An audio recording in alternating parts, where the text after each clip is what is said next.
오늘 주시는 하나님의 말씀은 호세아 11장 8절부터 11절입니다. 다 같이 일어나셔서 한 절씩 교독하겠습니다. 에브라임이여 내가 어찌 너를 놓겠느냐, 이스라엘이여 내가 어찌 너를 버리겠느냐, 내가 어찌 너를 아드마같이 놓겠느냐, 어찌 너를 스보임같이 두겠느냐. 내 마음이 내 속에서 돌이키어 나의 긍휼이 온전히 불붙듯 하도다. 내가 나의 맹렬한 진노를 나타내지 아니하며 내가 다시는 에브라임을 멸하지 아니하리니 이는 내가 하나님이요 사람이 아님이라. 내 가운데 있는 거룩한 이니 진노함으로 내게 임하지 아니하리라. 그들은 사자처럼 소리를 내시는 여호와를 따를 것이라. 여호와께서 소리를 내시면 자손들이 서쪽에서부터 떨며오되 그들은 애굽에서부터 새같이 아수르에서부터 비둘기같이 떨며오리니 내가 그들을 그들의 집에 머물게 하리라. 나 여호와의 말이니라. 아멘. 자리에 앉으셔서 기도하겠습니다. 사랑하는 하나님 아버지, 오늘 또 저희로 하나님을 예배할 수 있도록 불러주셔서 감사합니다. 이 시간 하나님의 말씀을 저희에게 가르쳐 주셔서 우리로 하나님이 기뻐하시는 삶을 살아갈 수 있도록 인도하여 주옵소서. 미련하고 연약한 이 종을 주님 손에 맡기옵고 예수님의 이름으로 기도하옵나이다. 아멘. 교회를 다니는 그리스도인들이 가까이 있으면 좀 귀찮아집니다. 자기들만 예수님을 믿으면 좋을 텐데 꼭 싫다는 사람들에게 함께 교회 나가자고, 함께 예수님을 믿자고 강요하기 때문입니다. 왜 교회 다니는 사람들은 싫다는 사람들을 굳이 끌고 교회로 가려고 할까요? 최근에 언론에 보도되었었는데 여러분 청주 오산교회의 전요셉 목사님과 사랑 이야기를 알고 계신지 모르겠습니다. 사랑이는 주센 근이양증이라는 유전자 근육병을 앓고 있습니다. 이 질병은 10세 전후에 보행이 불가능해서 휠체어 생활이 시작되고 20대에는 자가 호흡이 불가능하고 30대에는 생명을 잃는 굉장히 위험한 병입니다. 그런데 이 사랑이가 이 듀센 근육병에 걸리게 되었습니다. 최근에 미국에서 엘레비디스라는 치료제가 개발되었습니다. 이 약의 효과가 놀라워서 걷지 못하던 아이들이 이 치료를 통해서 걷기도 하고 뛰기도 하는 기적과도 같은 일이 발생하고 있습니다.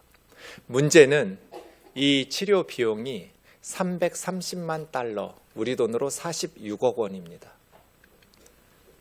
시골의 작은 교회 목사가 46억 원의 비용을 마련할 수가 없어서 지난 11월에 전요셉 목사는 부산 광안리에서부터 서울의 광화문까지 국토대장정을 시작해서 엊그제 금요일에 마무리했습니다.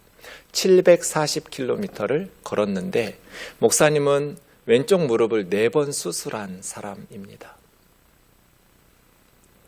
딸이 죽어가는 것을 지켜볼 수밖에 없었던 이 목사님에게 살릴 수 있다는 희망이 생겼습니다. 그리고 다른 아이들도 동일한 질병을 가지고 있었는데 이 치료를 통해서 걷기도 하고 뛰기도 하는 동영상들을 보게 되었습니다. 이 아빠는 어떻게 해야 될까요? 나는 가진 것이 없지만 아빠로서 우리 사랑이를 살릴 수만 있다면 다리가 부러지더라도 무슨 수를 써서라도 미국에 데리고 가서 치료를 받아야겠다라고 생각할 겁니다. 이 아빠의 행동에 무모하다거나 염치 없다고 말할 사람은 없을 것입니다. 당연하지. 아빠니까 살릴 수 있다는데.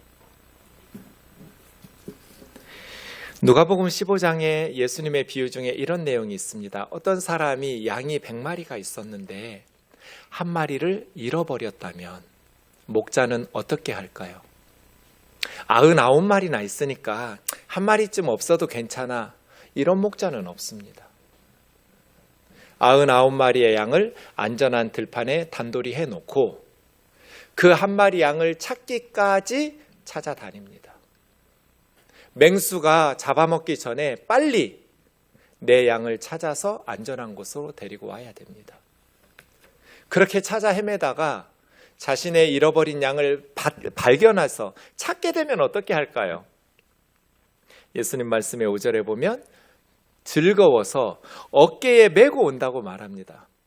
목자가 그 양을 찾느라고 힘들고 지치고 피곤할 겁니다. 그런데 이 목자는 양에게 줄로 목을 묶어가지고 질질 끌고 오지 않았습니다. 지치고 피곤한 몸이었지만 얼마나 그 기쁨이 컸는지 양을 자기 어깨에 들쳐업고 그렇게 돌아온다는 겁니다. 그래서 너무나 행복해서 동료 목자들에게 내가 잃어버렸던 양을 찾았다고, 내가 한턱 쏠 거라고, 그렇게 나와 함께 즐기자, 내가 잃은 양을 찾았노라, 이렇게 말하고 있습니다. 천국에 갈 구원 얻을 사람들이 많이 있으니 99마리나 있으니 잃어버린 한 마리 양쯤이야 뭐.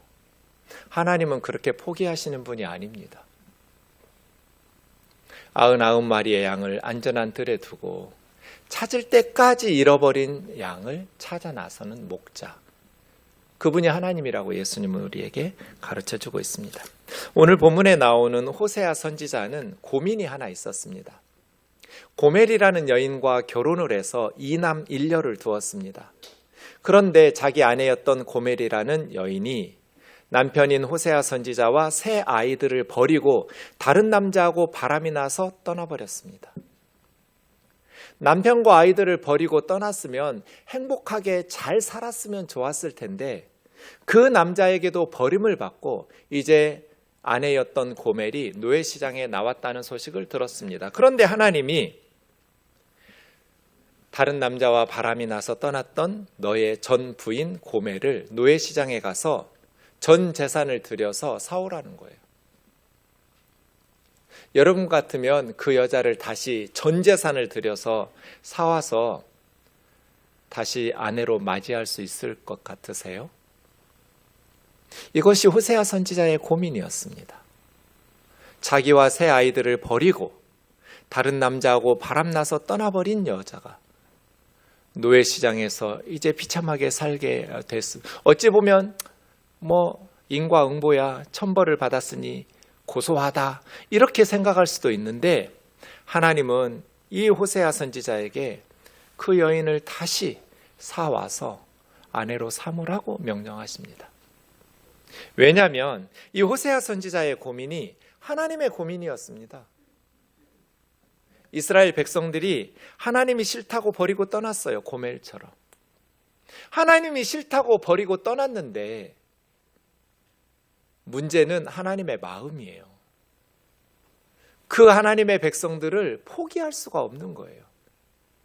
그래서 예수님을 십자가에 벌거벗겨서 못 박아 죽이게 하는 독생자 예수 그리스도의 생명을 바쳐가면서까지 다시 하나님이 싫다고 떠난 바람난 고멜과 같은 이스라엘 백성들을 사서 하나님의 자녀로 삼아야겠다고. 이게 하나님의 고민이거든요. 모른 척 외면하자니 마음이 괴롭고 데리고 다시 오자니 너무나 마음이 또 괴롭고, 호세아 선지자의 고민이 하나님의 고민이었습니다. 본문 8절에 보시면 에브라임이여 내가 어찌 너를 놓겠느냐, 이스라엘이여 내가 어찌 너를 버리겠느냐. 에브라임은 이스라엘 12지파 중에 한 지파입니다. 그래서 에브라임은 이스라엘을 대표하기 때문에 이스라엘이라고 말하면 됩니다. 똑같은 말을 2번 반복하셨다고 생각하시면 됩니다. 서울이여 내가 어찌 너를 놓겠느냐, 대한민국이여 내가 어찌 너를 버리겠느냐, 이런 식입니다. 너무나 악하게 살아요, 이스라엘 백성들이. 그래서 하나님께서 포기하고 싶어요. 내가 너를 어찌 아드마같이 놓겠느냐, 어찌 너를 스보임같이 두겠느냐. 아드마와 스보임이라는 도시는 좀 익숙하지 않은 도시인데요, 소돔과 고모라는 익숙한 도시들일 겁니다. 아브라함 시대에 소돔과 고모라 사람들이 너무나 악하게 살아서 하나님께서 하늘에 유황불을 내리셔서 심판하셨습니다. 그때 소돔과 고모라 두 도시만 심판을 받은 것이 아니라 아드마와 스보임까지 네 도시가 함께 멸망했습니다. 아드마와 스보임은 소돔 고모라 옆에 있는 같이 악한 그런 나라들, 도시 국가였습니다. 그러니까 지금 하나님은 내가 어찌 너희를 소돔처럼 고모라처럼 포기하고 심판할 수 있겠느냐. 소돔과 고모라, 아드마, 스보임 사람들이 너무 악하게 살아요. 너무가 악하게 살아서 그 사람들을 가만 놔두면 선량한 다른 사람들이 죽게 돼요. 피해를 입어요. 그래서 하나님께서는 소돔과 고모라를 심판하실 수밖에 없었어요. 이스라엘 백성들이 고멜 같아요. 너무나 악하게 살아요. 그래서 하나님께서는 이제 더 이상 이스라엘 백성들을 놔둘 수가 없어요. 저 악한 사람들을 놔두시면 선량한 착한 사람들이 희생을 당해요. 악인들에 의해서. 그래서 소돔, 고모라, 아드마, 스보임처럼 이스라엘 백성들을 심판하고 싶은데 그렇게 심판하려고 마음을 잡수시고 나면 하나님 마음이 괴로워요. 내 마음이 내 속에서 돌이키어 심판해야지. 하나님이 오래 참으시면서 기다리시는데도 회개하고 돌아올 줄을 몰라요. 악행을 그칠 줄을 몰라요. 심판을 받지 않으니까 오히려 더 담대하게 악을 행해요. 그래서 하나님께서 이제 소돔 고모라처럼 저놈들을 심판해야지 라고 마음을 잡수시는데 그러자니 마음이 너무 괴로워요. 그래서 하나님 마음이 다시 돌이켜져요. 나의 긍휼이 온전히 불붙듯 하도다. 이 돌이킨다는 단어와 불붙는다는 단어가 굉장히 좀 특이한데요. 돌이킨다라는 단어는 하파크라는 이스라엘 말인데 이게 뒤집어졌다는 뜻이에요. 차량이 전복되듯이. 내가 심판해야지 라고 하나님께서 작정을 하셨는데 그러자니 하나님의 마음이 불쌍히 여기는 긍휼의 마음이 불붙는 것 같아요. 이 불붙는다는 말은 까마르라는 말인데요. 불타오르다, 뜨겁게 달아오르다 이런 뜻이에요. 하나님의 마음이 쑥검댕이같이 까맣게 불타버려요. 심판받아야 돼요. 하나님을 믿지 않는 다른 나라 사람들보다 더 악해요. 이스라엘 사람들이. 교회 다닌다면서 예수 믿는다면서 예수님 믿지 않는 세상 사람들보다 더 이기적이고 악하게 사는 사람들이 있어요. 그래서 하나님께서 심판해야지. 오래 참으시다가 심판하시려고 작정하셨는데 그렇게 하나님이 마음을 먹고 나면 하나님 마음이 너무 괴로운 거예요. 그래서 심판을 하기로 작정하셨다가도 하나님 마음이 뒤집어지는 거예요. 그리고 심판받아서 고생할 백성들이 불쌍히 여기는 마음, 긍휼의 마음이 불타올라요. 하나님의 마음 속에서. 긍휼이라는 단어가 어머니의 모태아라는 단어하고 어근이 똑같아요. 제가 아이들에게 그렇게 말해요. 아빠는 부모가 아니다. 50%만 부모야. 엄마가 100% 부모야. 아버지들이 아무리 자식을 사랑해도 어머니처럼 사랑하지 못해요. 엄마는 내 새끼를 내 뱃속에 10달 동안 내가 먹는 음식을 먹이고 내가 마시는 물로 나와 한 몸으로 살았던 아이예요. 긍휼이라는 단어는 엄마가 아이들을 감싸고 있는 태반 같은 단어예요.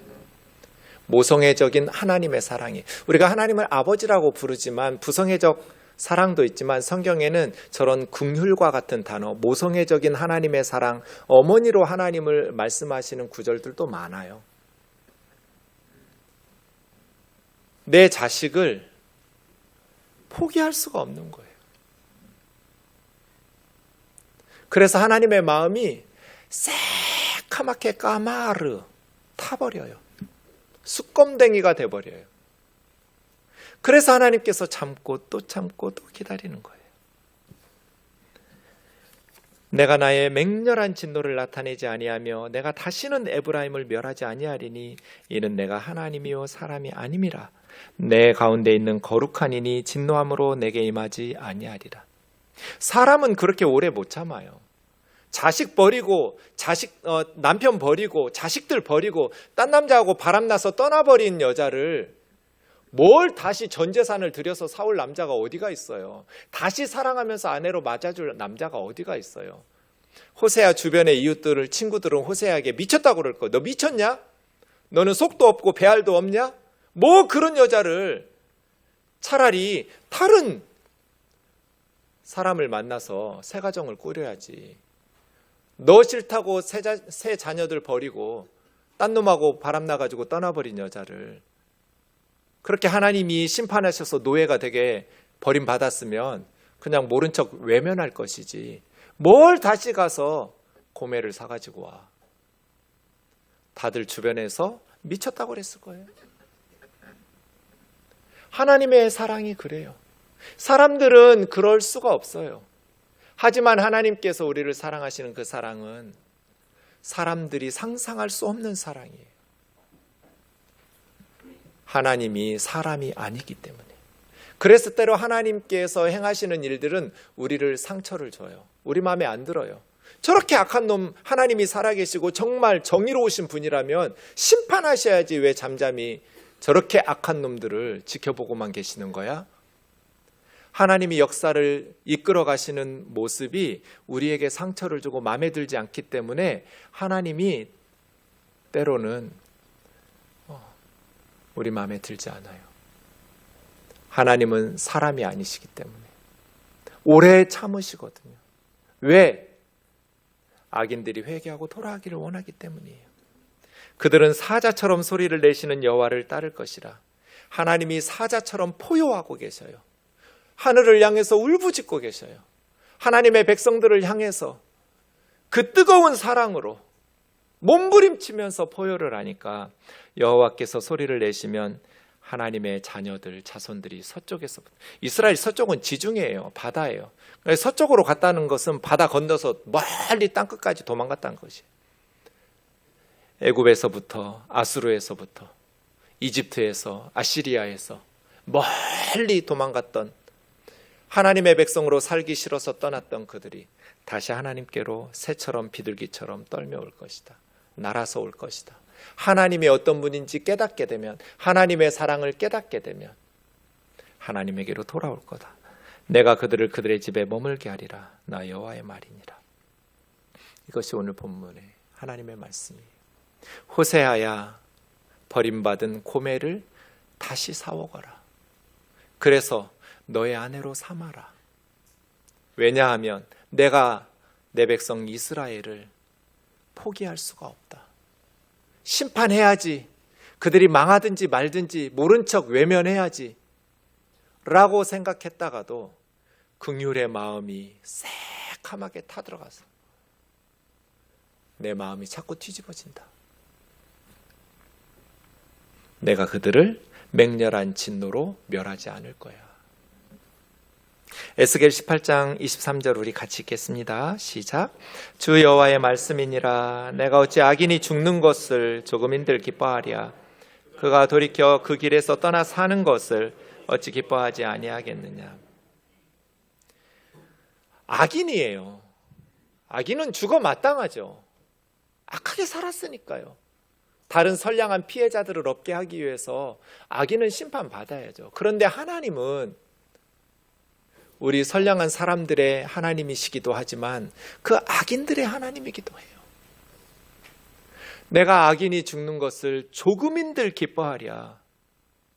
악인이 죽어 마땅해서 심판을 받아도 하나님은 기쁘지가 않다는 거예요. 아무리 세상 사람들을 저놈은 죽어서 마땅해, 저렇게 악한 놈은 죽여야 돼 라고 말한다 할지라도 그 사람의 부모는 기쁘지 않을 거예요. 온 세상 사람들이 죽어 마땅한 놈이라고 손가락질을 해도 그 사람의 부모는 내 자식이 아무리 악한 일을 해서 죽어 마땅하다고 생각은 하지만 악인이 죽는 것을 조금인들 기뻐하랴. 하나님은 온 세상 사람들의 아버지이기 때문이에요. 그 악인들이 그 악한 길에서 돌이켜 사는 것을 내가 어찌 기뻐하지 아니하겠느냐. 우리 생각에는 저렇게 악하게 사는 놈은 진짜 회개하지 마라, 예수 믿지 마라, 그대로 살다가 지옥에 가라. 그건 사람의 생각이에요. 하나님은 그것을 조금도 원하지 않으세요. 아무리 악하게 산 사람들이라도 그 악한 길에서 돌이켜서 착하게 살면서 하나님에게 구원을 받고 천국에 가는 것을 하나님이 기뻐하시죠. 그래서 하나님의 생각은 우리 사람들의 생각과 좀 달라요. 히브리서 9장 27절도 같이 읽겠습니다. 시작. 한 번 죽는 것은 사람에게 정해진 것이요 그 외에는 심판이 있으리니. 첫 번째 문장은 다 동의하실 것 같습니다. 이 세상에 그 어떤 권력자도 영원히 살고 싶었던 욕심은 있었지만 살 수 없었어요. 한 번 죽는 것은 모든 사람에게 정해진 것이에요. 두 번째 줄은 둘로 나뉠 겁니다. 인정하는 사람도 있고 옳지 않다, 믿지 않는 사람도 있을 겁니다. 죽음 후에는 성경은 심판이 있다고 말합니다. 하나님 앞에 서야 된다는 뜻입니다. 네가 죽어봤니? 심판이 있는지 없는지 어떻게 알아? 천국이 있는지 지옥이 있는지 네가 어떻게 알아? 모른다라고 말씀하시는 분도 있고, 죽으면 무로 돌아가지 뭐 심판이 있겠어? 아무것도 없지. 만약에 죽으면 다 무로 돌아가고 아무것도 없다면 히틀러나 김일성 같은 사람들은 아주 럭키한 사람들입니다. 이 세상에서 그렇게 악하게 살았는데 죽어서 벌도 안 받아. 보이스피싱하고 남의 가정 죽이고 파괴하고 아이들 성폭행하고 온갖 악한 짓 이기적으로 살았던 사람들은 죽음 후에 심판이 없으면 그들은 굉장히 행복하다고 할 겁니다. 그러나 성경은 그렇게 말씀하지 않습니다. 한 번 죽는 것은 사람에게 정해진 것이고 그 후에는 심판을 받을 거라고, 하나님의 심판대 앞에 모든 사람이 서야 된다고 말씀하십니다. 문제는 로마서 3장 23절입니다.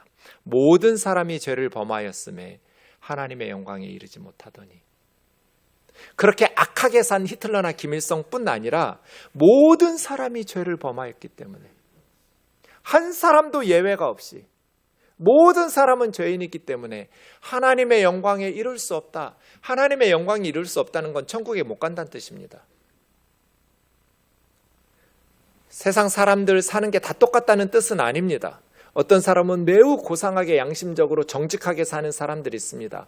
산꼭대기 위에 높은 곳에서 고상하게 사는 사람들이 있고, 어떤 사람들은 정말 이기적으로 악하게 사는 저 지하 갱도 밑에서 밑바닥 인생을 사는 사람들도 있습니다. 차이가 큽니다. 하지만 악하게 갱도 밑에서 밑바닥 인생을 사는 사람이나 고상하게 정직하게 양심껏 높은 산 위에서 사는 사람이나 하늘의 별이 손에 닿지 않는 건 똑같습니다.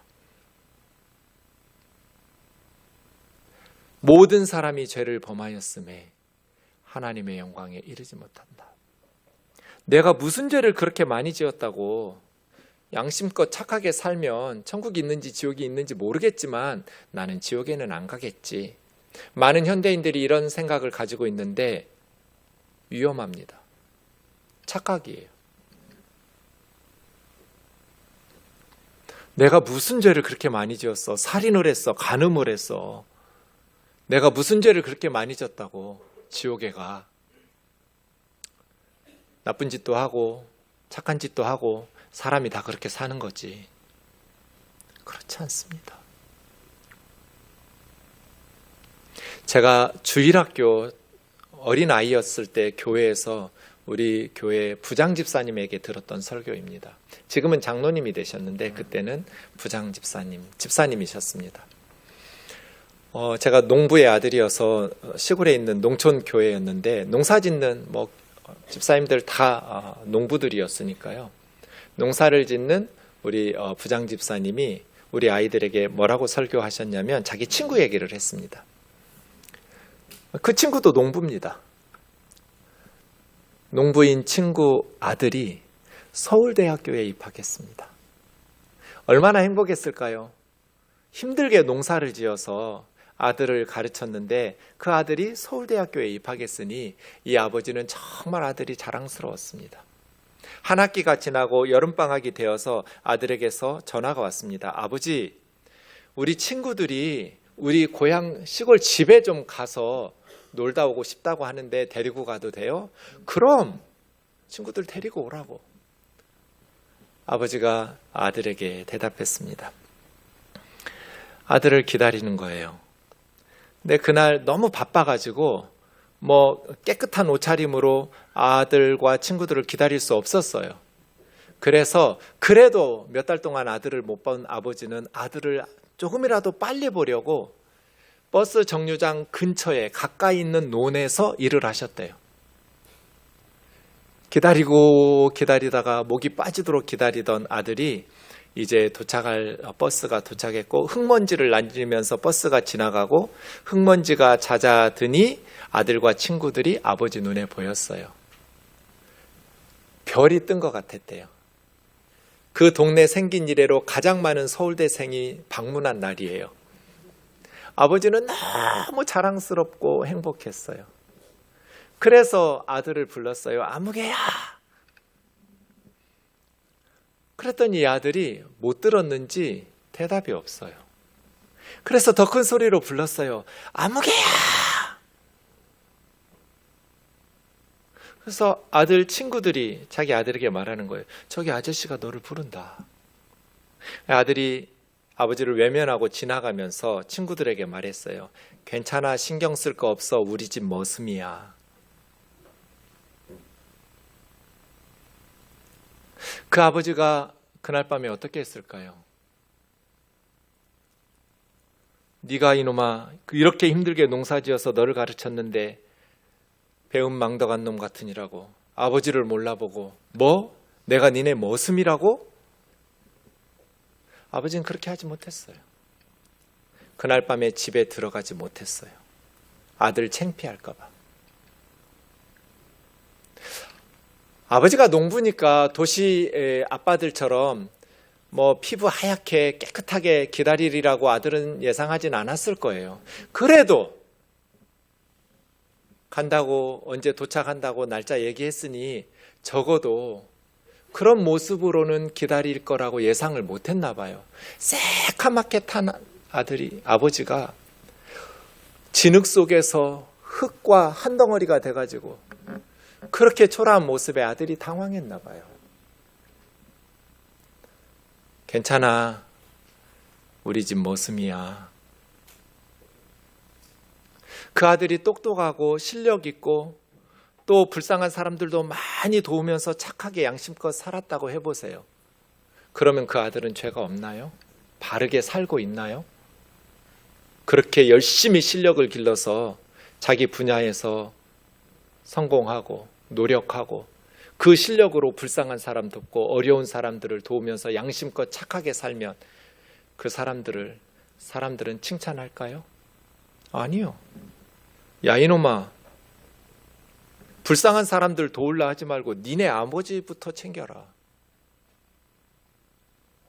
어머니 아버지도 몰라보는 사람이 뭐 양심껏 살고 불쌍한 사람을 도우면서 바르게 산다고. 지금 하나님과 우리 사이가 이래요. 하나님의 심판대 앞에 가면 나는 양심껏 살았으니까 천국 좀 들여보내주세요. 말할 수 있을까요?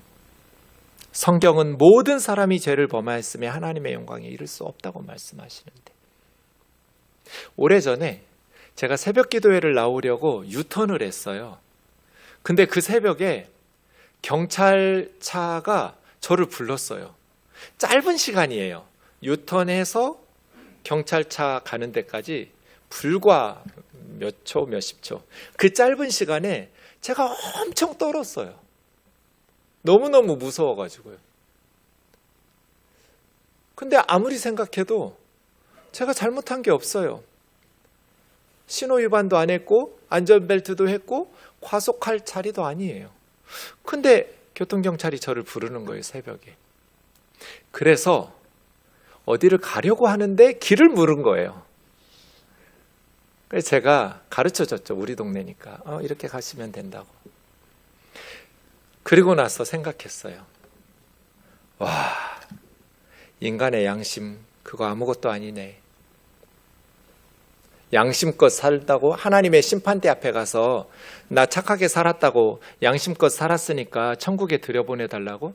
교통순경이 불려도 이렇게 떨리는데 하나님의 심판대 앞에서 당당하게 지옥이 있으면 가겠다고? 내 맘대로 살게 내버려 두라고? 그게 옳아요? 하나님의 심판대 앞에서 땅을 치고 통곡을 하면서 슬피 울 거라고 예수님 말씀하셨어요. 10원도 안 들어요. 천국에 가는 데는. 누구나 갈 수 있었어요. 그냥 예수님만 믿으면 됐어요. 근데 교만하고 어리석게도 내 맘대로 살겠다고. 우리 집 머슴이야. 하나님 외면하고 우리를 존재하게 하신, 우리에게 극진한 사랑으로 베푸신, 우리가 망해가는 것을 하나님은 새까맣게 속이 타들어가면서 우리가 천국 가기를 바라시고 원하시고 기다리셨던 그 아버지의 마음을 외면하고 무시하고 그렇게 외면했던 사람들이 지옥으로 가게 될 때 슬피 울면서 통곡을 할 거라고. 그럼 우리는 어떻게 해야 될까요? 모든 사람이 죄를 범하여서 하나님의 영광을 이룰 수 없다면 우리에게는 희망이 없는가? 그 다음 24절에 희망이 있습니다. 그리스도 예수 안에 있는 속량으로 말미암아. 속량이라는 단어를 지금은 사용하지 않는데 처음에 한글 성경으로 번역될 때는 노비들이 있었잖아요. 그 노비들에게 속전이라는 돈을 주고 사서 양민, 자유인으로 해방시켜주는 걸 속량이라고 말합니다. 죄와 사망 가운데 팔린 우리들에게 하나님께서 독생자 예수 그리스도를 세상에 보내셔서 예수님에게 우리의 죄를 다 뒤집어 씌워서 벌거벗겨서 십자가에 못 박아 죽이심으로써 예수님이 우리 죄값을 치르느라고 하나님의 형벌을 대신 받게 해주심으로써 값을 치르고 우리를 사서 죄와 사망에서 자유롭게 하나님의 자녀, 하나님의 백성으로 속량시켜 주셨습니다. 하나님의 은혜로 값없이 의롭다함을 얻은 자가 되었어요. 모든 사람이 죄를 범해서 하나님의 영광에 이르지 못하는데 그 죄를 예수님이 십자가에서 지불하시고 십자가에서 값을 치르셔서 우리를 의로운 하나님의 자녀, 하나님의 백성으로 만들어주셔서 천국 가게 하셨어요. 하나님은 죄인인 우리를 천국으로 구원하실 수 있는 방법이 이 방법밖에 없어요. 그래서 이 땅의 모든 사람들에게 예수 그리스도를 통해서 하나님의 은혜로 값없이 죄사함 받고 의롭게 되어서 하나님의 자녀 되게 하시려고 오신 겁니다. 오늘 본문 말씀에 보면 견딜 수 없는 하나님의 마음의 불편함을 깨달을 수 있습니다. 심판받아 마땅해요. 아버지 어머니도 몰라보는 자식이 무슨 사람꽃이를 한다고 말할 수 있어요. 악하게 사는 사람들이 무슨 하나님 앞에서 천국에서도 살겠다고 주장할 수가 있어요. 그런데 하나님께서 우리 죄인들을 심판하시려고 하면 너무나 마음이 불편해요. 그 불편한 하나님의 마음 때문에 저와 여러분이 용서받고 구원받은 거예요. 우리 그리스도인들의 마음도 그래요. 저희 장모님에게 아들이 둘이 있었어요. 그런데 둘째 아들이 어릴 때 엄마가 간식 먹으라고 부르면 집에 뛰어 들어오지를 않았대요. 같이 놀고 있는 친구들 때문에. 엄마 얘들은 항상 그랬대요. 그때는 어려운 시절이니까 다들 그렇게 하기는 어려웠어도 그 둘째 아들은 항상 엄마 마음으로는 그냥 지만 빨리 와서 간식 먹었으면 좋겠는데 오지를 않아요. 엄마 얘들은. 그래서 항상 어머니는 데리고 와 같이 해서 아들의 친구들까지 간식을 먹였대요. 우리만 천국 가면 우리는 하나도 행복하지 않아요.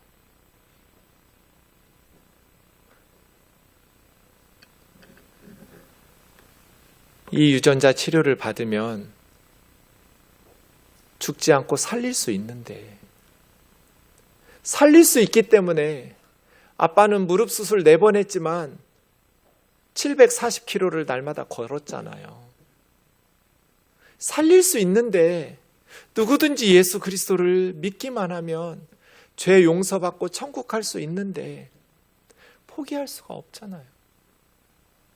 영혼을 위해서 우리는 선택을 합니다. 하나님이 세상을 극진히 사랑하셔서 독생자 예수 그리스도를 세상에 보내주셨어요. 누구든지 예수님을 믿는 자마다 멸망하지 않고 영생을 얻게 하시려고 하나님이 우리를 위해 이 땅에 예수님을 보내주셨어요. 이제 영혼을 위한 선택의 순간이에요. 찬양하겠습니다.